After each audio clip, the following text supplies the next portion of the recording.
అట్లుంటది. కన్ను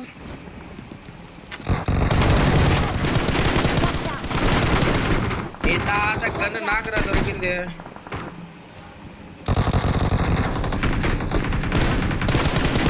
ఆ కిల్లు నెట్లో వదులుతాను చెప్పు.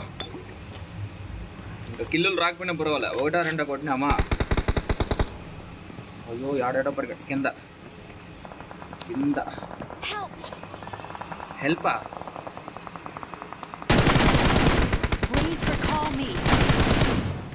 చెప్తా తేడా.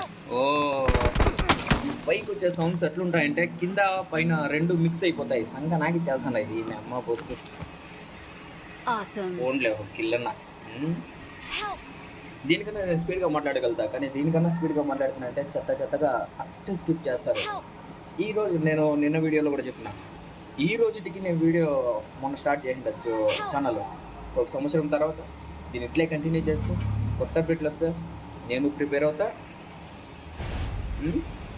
గేమ్ ప్రిపేర్ అవుతుంది. అంటే ఏం తమ్ముడు కింద కూడా దిగినారు. నాకు పక్కలో నిద్రపోతున్నాడు. నేను అరిసే అరుపులకి కొత్త చినిగిపోయి మళ్ళీ లేచినాడంటే నా అంటాడు. నా కొత్త చినిగిపోద్ది. బ్రో నేను ఇప్పుడే సబ్స్క్రైబ్ చేసుకోండి, లైక్ కొట్టండి. లైక్ కొట్టండి, సబ్స్క్రైబ్ చేసుకోకుండా పర్వాలేదు ప్లీజ్. మామూలుగా చాలామంది వరకు సబ్స్క్రైబ్ చేసుకోకుండానే చూస్తూ ఉంటారు, దాని గురించి నాకు బెంగలేదు. కానీ లైక్ కొట్టండి బ్రో, దానికి ఏముంది. మన తెలుగు కమ్యూనిటీని అదా ఎవడు వస్తున్నాడు ఎర్రిపోకో నాకు వద్ద చింపేసేకి. నేను చూడ పడతాయా మా మామగాడు చూస్తా, నా చెత్త టెంపుల్ చూస్తువా, చెత్తగా కొడతాను.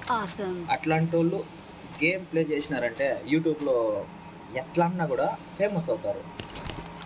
నీకు అర్థం కాలేదా? మామూలుగా యూట్యూబ్లో పెట్టిన వాళ్ళు చాలామంది ఆడుతూ ఉంటారు కదా, అట్లాంటి వాళ్ళంతా ఎంత బాగా అన్నా వేస్ట్ క్యాండిడేట్లే. చెత్తగా ఆడి నేర్చుకున్నాక యూట్యూబ్ అనేది నీ దగ్గర ఒకటి ఉందంటే మాత్రం నువ్వు ప్లేయరే. అదే మ్యాటర్ ఇక్కడ. అట్లా కరోనాలో వచ్చిన వాళ్ళు చాలామంది ఎక్కువ అట్లాంటి వాళ్ళు.